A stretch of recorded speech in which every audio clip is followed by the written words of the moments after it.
राधे राधे, जय श्री कृष्णा। आप सभी का स्वागत करती हूँ अपने YouTube चैनल पर। दोस्तों, आप सभी का दिन शुभ और मंगलमय हो। तो आइए सुनते हैं आषाढ़ मास महात्म्य की आगे की कथा। मुनियों ने जब व्यास जी से भगवान के अन्य अवतारों के बारे में जानने के लिए निवेदन किया, तब व्यास जी कहने लगे कि देव आदिदेव श्री हरि ने पहले जैसा आदेश दिया था, उसके अनुसार जगत जननी योग माया ने देवकी के उदर में क्रमशः 6 गर्भ स्थापित किए और 7वें को खींचकर रोहिणी के उदर में डाल दिया। फिर तीनों लोगों का उपकार करने के लिए साक्षात श्रीहरि ने देवकी के गर्भ में प्रवेश किया और उसी दिन योग निद्रा यशोदा के उदर में प्रविष्ट हुई। भगवान विष्णु के अंश के भूतल पर आते ही आकाश में ग्रहों की गति यथावत होने लगी। समस्त ऋतुएं सुखदायिनी हो गई। देवकी के शरीर में इतना तेज आ गया कि कोई भी उनकी ओर आंख उठाकर नहीं देख सकता था। देवतागण स्त्री पुरुषों से अदृश्य रहकर अपने उदर में श्री विष्णु को धारण करने वाली माता देवकी का प्रतिदिन स्तवन करने लगे। देवतागण बोले कि हे देवी, तुम स्वाहा, तुम स्वधा, तुम ही विद्या, सुधा और ज्योति हो। इस पृथ्वी पर संपूर्ण लोकों की रक्षा करने के लिए ही तुम्हारा अवतार हुआ है। तुम प्रसन्न होकर संपूर्ण जगत का कल्याण करो। हमारी प्रसन्नता के लिए उन परमेश्वर को अपने गर्भ में धारण करो, जिन्होंने स्वयं संपूर्ण जगत को धारण कर रखा है। इससे पहले के अध्याय में जहाँ पर आपने एक जगह पर श्रावण मास का नाम सुना था कि भगवान कृष्ण का जन्म श्रावण मास में हुआ था, वहाँ पर उसका अर्थ भाद्रपद समझना चाहिए। जहाँ अमावस्या के बाद शुक्ल पक्ष में मास का आरंभ माना जाता है, वहाँ की मास गणना को दृष्टि में रखकर श्रावण मास कहा गया है। और जहाँ कृष्ण पक्ष से मास का आरंभ होता है, वहाँ पर वह तिथि भाद्रपद मास में ही होगी। इस प्रकार देवताओं द्वारा की हुई स्तुति को सुनते ही माता देवकी ने जगत की रक्षा करने वाले कमल नयन भगवान विष्णु को अपने गर्भ में धारण किया। फिर वह शुभ समय भी आ गया जबकि समस्त विश्व रूप कमल को विकसित करने के लिए महात्मा श्री विष्णु रूपी सूर्य देव का देवकी रूप प्रभात बेला में उदय हुआ। आधी रात का समय था। मेघ मंद मंद स्वर में गरज रहे थे और शुभ मुहूर्त में भगवान प्रकट हुए। तब इस शुभ अवसर पर संपूर्ण देवता फूलों की वर्षा करने लगे। विकसित नील कमल के समान श्याम वर्ण से वश चिन्ह से सुशोभित वच स्थल वाले चतुर्भुज बालक को उत्पन्न हुआ देख परम बुद्धिमान वसुदेव जी ने उल्लास पूर्वक वचनों में भगवान का स्तवन किया और कंस से भयभीत होकर कहने लगे कि शंख चक्र और गदा धारण करने वाले हे देव देवेश्वर, मैंने जान लिया है कि आप साक्षात भगवान हैं, परंतु हे देव, आप मुझ पर कृपा करके अपने इस दिव्य रूप को छिपा लीजिए। आप मेरे भवन में अवतरित हुए हैं, यह बात जान लेने पर कंस अभी मुझे कष्ट देगा। देवकी भी कहने लगी, जिनके अनंत रूप है कि संपूर्ण विश्व जिनका ही स्वरूप है, जो गर्भ में स्थित होकर भी अपने शरीर से संपूर्ण लोकों को धारण करते हैं और जिन्होंने अपनी माया से ही बाल रूप धारण किया है, वे देव प्रसन्न हो आप अपने इस चतुर्भुज रूप का उपसंहार कीजिए। दैत्यों का संहार करने वाले हे देवेश्वर, आपके इस अवतार का वृतांत कंस न जान पाए, ऐसी कृपा कीजिए। तब देवकी वासुदेव से भगवान श्री इस प्रकार से कहने लगे कि हे देवी, पूर्व जन्म में तुमने मुझ जैसे पुत्र पाने की अभिलाषा से जो मेरा स्तवन किया था, वह आज सफल हो गया, क्योंकि आज मैंने तुम्हारे उदर से जन्म लिया है। मुनिवर, यह कहकर भगवान मौन हो गए तथा वसुदेव जी भी रात में ही उन्हें लेकर घर से बाहर निकल गए। वसुदेव जी के जाते समय पहरा देने वाले मथुरा के द्वारपाल योग निद्रा के प्रभाव से ही अचेत हो गए थे। उस रात में बादल वर्षा कर रहे थे। यह देख शेषनाग ने छत्र की भांति अपने फनों से भगवान को ढक लिया और वे वसुदेव के पीछे पीछे चलने लगे। मार्ग में अत्यंत गहरी यमुना जी बह रही थी। उनके जल में नाना प्रकार से सैकड़ों लहरें उठ रही थी, किंतु भगवान विष्णु को ले जाते समय वे वसुदेव जी के घुटनों तक ही होकर बहने लगी।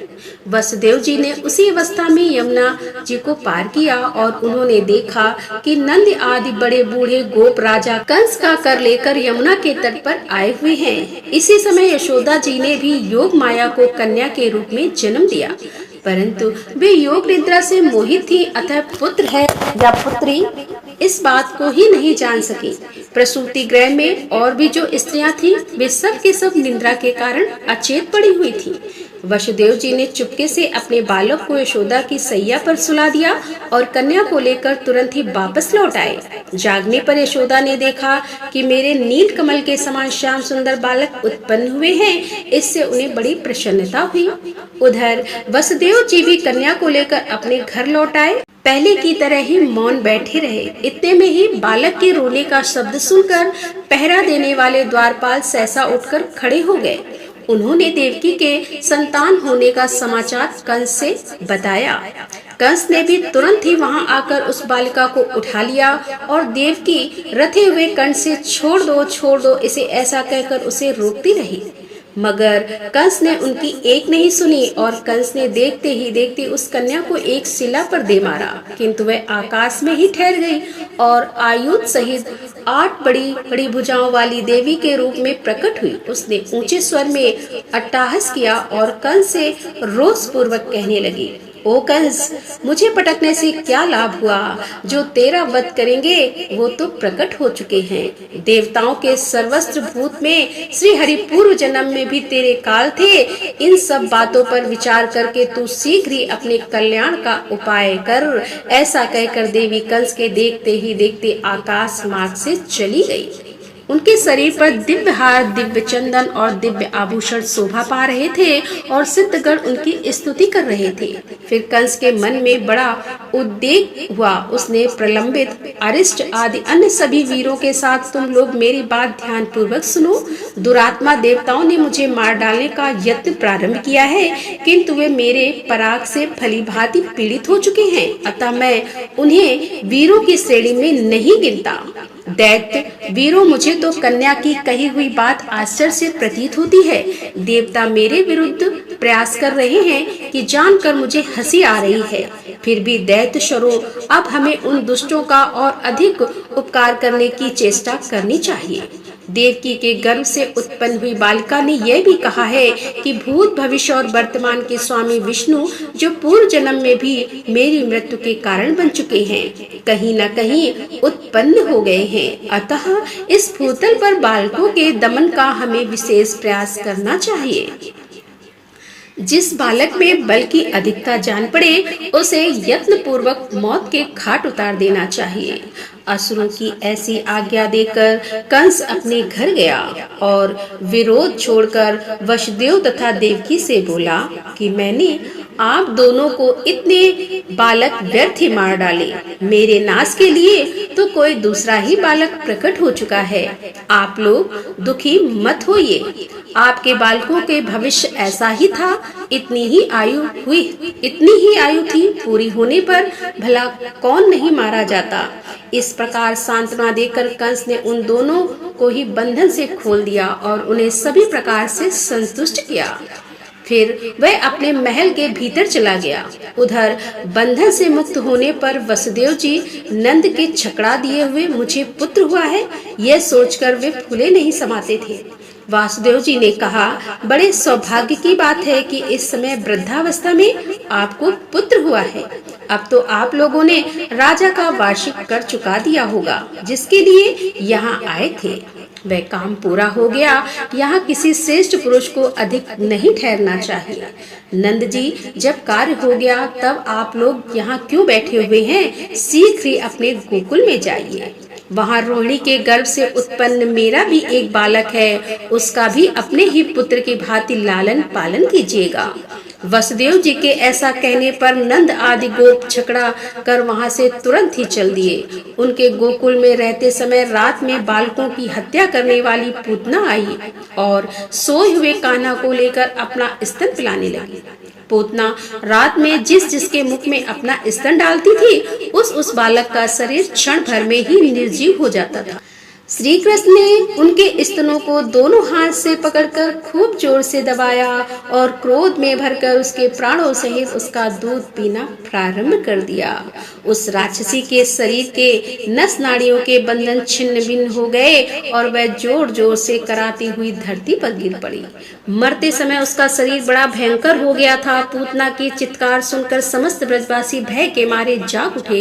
उन्होंने आकर देखा कि पूतना मरी पड़ी है और श्री कृष्ण उसकी गोद में बैठे हैं। यह देखकर माता यशोदा भय के मारे थर थर कांप उठी और श्री कृष्ण को शीघ्र अपनी गोद में उठाकर गाय की पूंछ घुमाने लगी। द्वारा अपने बालक के ग्रह दोष को शांत किया। नंद ने भी गाय का गोबर लेकर श्री कृष्ण के मस्तक पर लगाया और उनकी रक्षा करते हुए इस प्रकार बोले, समस्त प्राणियों की उत्पत्ति करने वाले भगवान श्री हरि जिनके नाभि कमल से संपूर्ण जगत उत्पन्न हुआ है तुम्हारी रक्षा करें। जिनकी दाढ़ के अग्रभाग पर रखी हुई यह पृथ्वी संपूर्ण जगत को धारण करती है वे बराह रूपी धारी केशव तुम्हारी रक्षा करें। तुम्हारे उदर की रक्षा भगवान विष्णु तथा जंगा और चरणों की रक्षा श्री जनार्दन करे जो एक ही क्षण में वामन से विराट बन गए और तीनों पंगोडलियां की अखंड ऐश्वर्यशाली अविनाशी भगवान नारायण रक्षा करे। भगवान वैकुंठ दिशाओं में, मधुसूदन दिशाओं में अर्थात कोणों में, ऋषिकेश आकाश में और पृथ्वी को धारण करने वाले भगवान अनंत पृथ्वी पर तुम्हारी रक्षा करे। इस प्रकार नंद गोप द्वारा स्तुति वाचन होने पर बालक श्री कृष्ण को खटोले को छकड़े के नीचे सुला दिया। गोपों को मरी हुई पूतना का विशाल शरीर देखकर अत्यंत भय हुआ और एक दिन की बात है कि मधुसूदन श्री कृष्ण छकड़ा किए और उनका एक पैर छकड़ा से ही वह भारी छकड़ा उलटकर गिर गया।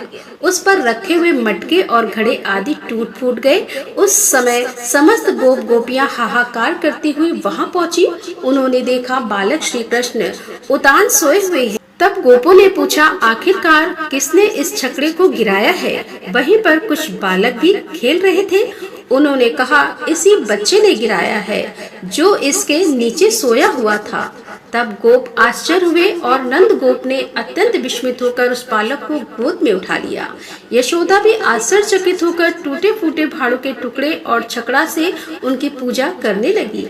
एक दिन वासुदेव जी की प्रेरणा से गर्ग जी गोकुल में आए और उन अन्य गोपों से छिपे छिपे ही उन्होंने उन दोनों बालकों के द्विज उचित संस्कार किए। उनके नामकरण संस्कार करते समय परम बुद्धिमान गर्ग जी ने बड़े बालक का नाम राम और छोटे का कृष्ण रख दिया। थोड़े ही दिनों में वे दोनों बालक महाबलवान के रूप में प्रसिद्ध हो गए। घुटनों के बल से चलने के कारण उन दोनों घुटनों और हाथों में रगड़ पड़ गई थी और वे शरीर में गोबर और राख लपेटे इधर उधर घुमा करते थे। यशोदा और रोहिणी उन्हें रोक नहीं पाती थी। कभी गौओं के बाड़े में खेलते खेलते बछड़ों के बाड़े में चले जाते, कभी उसी दिन पैदा हुए बछड़ों की पूंछ पकड़कर खींचने लगते। वे दोनों बालक एक ही स्थान पर साथ साथ खेलते और अत्यंत चंचलता दिखाया करते। एक दिन जब मैया यशोदा उन्हें किसी प्रकार से रोक नहीं सकी, तब उनके मन में कुछ क्रोध हो गया। उन्होंने अनायास ही बड़े बड़े कार्य करने वाले श्री कृष्ण की कमर में रस्सी कस दी और उन्हें खल से बांध दिया। फिर कहने लगी कि ओ चंचल, तू बहुत उधम मचा रहा था, अब तुझ में सामर्थ हो तो जा। ऐसा कहकर यशोदा अपने कामकाज में लग गई। जब यशोदा घर के काम धंधे में फंस गई, तभी कमल नयन श्री कृष्ण खल को घसीटते हुए दो अर्जुन वृक्षों के बीच में से जा निकले। वह दोनों वृक्ष जुड़वा उत्पन्न हुए थे। उन वृक्षों के बीच में तिरछी पड़ी हुई उखली को जैसे ही उन्होंने खींचा, उसी समय ऊंची शाखाओं वाले वे दोनों वृक्ष जड़ सहित उखड़कर धरती पर गिर पड़े। वृक्षों के उखड़ते समय बड़ी जोर से कड़कड़ाहट की आवाज हुई। उसे सुनकर समस्त ब्रजवासी कातर भाव से वहां दौड़ आए आने पर सबने देखा कि दोनों महावृक्ष पृथ्वी पर गिरे पड़े हैं। उनकी मोटी मोटी डालियां और पतली पतली शाखाएं भी टूट टूट कर बिखर गई हैं और उन दोनों के बीच में बाल कृष्ण मंद मंद मुस्कुरा रहे हैं। उनके खुले हुए मुख में थोड़े से नन्हे से दांत भी झलक रहे हैं। उनकी कमर में खूब कसकर रस्सी बंधी हुई है। उदर में दाम यानी कि रस्सी बंधने के कारण श्री कृष्ण को दामोदर के नाम से प्रसिद्धि हुई। फिर नंद आदि समस्त बड़े बूढ़े गोप जो बड़े बड़े उत्पात के कारण बहुत डर गए थे, उद्गम होकर आपस में सलाह करने लगे कि अब हमें इस स्थान पर रहने की कोई आवश्यकता नहीं है, किसी दूसरे महान वन में चलना चाहिए। यहाँ नाश के कारण अनेक उत्पात देखे जाते हैं, जैसे पूतना का विनाश, छकड़ा और बिना आंधी वर्षा के ही दोनों वृक्षों का गिर जाना आदि। अतः अब हम विलंब ना करके शीघ्र यहाँ से वृंदावन को चले जाते हैं। जब तक कोई भूमि संबंधी दूसरा महान उत्पात वृक्ष को नष्ट ना कर दे, तब तक ही हमें उसकी व्यवस्था कर लेनी चाहिए। इस प्रकार वहां से चले जाने का निश्चय करके समस्त ब्रजवासी अपने अपने कुटुंब के लोगों से कहने लगे कि शीघ्र चलो, विलंब मत करो। फिर तो एक ही क्षण में छकड़ा छोड़कर उन बच्चों को चराते हुए चल रहे थे। ब्रज का वही खाली किया हुआ स्थान अन्न के दाने बिखेर होने के कारण क्षण भर में ही कौवे आदि पक्षियों से व्याप्त हो गया। लीला पूर्वक सब कार्य करने वाले भगवान कृष्ण ने गौओं की अभ्युदय की कामना से अपने शुद्ध अंतःकरण के द्वारा नित्य वृंदावन धाम का चिंतन किया। इसीलिए अत्यंत रुच ग्रीष्म काल में भी वहाँ सब और वर्षा काल की तरह नई नई हरी घास जम गई।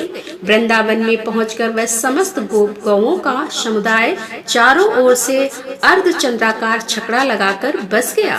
फिर बलराम और श्री कृष्ण बछड़ों की चरवा करने लगे, अर्थात वे ग्वाल बन गए और गोष्ठ में रहकर वे दोनों भाई अनेक प्रकार की बाल लीलाएं किया करते।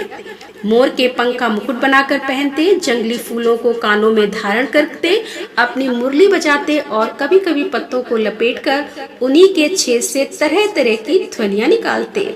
दोनों काक पक्षधारी बालक हंसते खेलते हुए उस महान वन में विचरण किया करते। कभी आपस में ही एक दूसरे को हंसाते और खेलते और कभी दूसरे ग्वाल बालों के साथ बातें करते कीड़ा करते फिरते थे। इस प्रकार कुछ समय बीत जाने पर बलराम और श्री कृष्ण 7 वर्ष के हो गए। जो संपूर्ण जगत का पालन करने वाले हैं, वे उस महाब्रज में बछड़ों के पालक बने हुए थे। धीरे धीरे ग्रीष्म ऋतु के बाद वहाँ वर्षा का समय आया। मेघों की घटा से संपूर्ण आकाश ढक गया। निरंतर धरावा दृष्टि होने से संपूर्ण दिशाएं एक सी जान पड़ती थी। पानी पड़ने से नई नई घास उगाई थी। स्थान स्थान पर वीर बहुटी हो से पृथ्वी आच्छादित हो गई थी, जैसे पन्ने के फर्श पर लाल मड़ियों की ढेरों शोभा पाती है। ठीक उसी प्रकार वीर बहुटियों से ढकी हुई हरी भरी पृथ्वी सुशोभित होती थी। जैसे नूतन संपत्ति पाकर उदक मनुष्यों के मन कुमाक में प्रवृत्त होने लगते हैं, ठीक उसी प्रकार वर्षा के जल से भरी हुई नदियों का पानी बांध तोड़कर तट के ऊपर से बहने लगा। संध्या होने पर महाबली बलराम और श्री कृष्ण इच्छा के अनुसार ब्रज में लौट आते हैं और अपने समवशक अर्थात अपने हम उम्र ग्वाल वालों के साथ देवताओं की तरह क्रीड़ा किया करते थे। तो राधे राधे, जय श्री कृष्णा। आज की कथा में बस इतना ही। आगे की कथा लेकर हम आपके सामने फिर उपस्थित होंगे। तब तक के लिए राधे राधे, जय श्री कृष्णा। हर हर महादेव, जय भोलेनाथ की।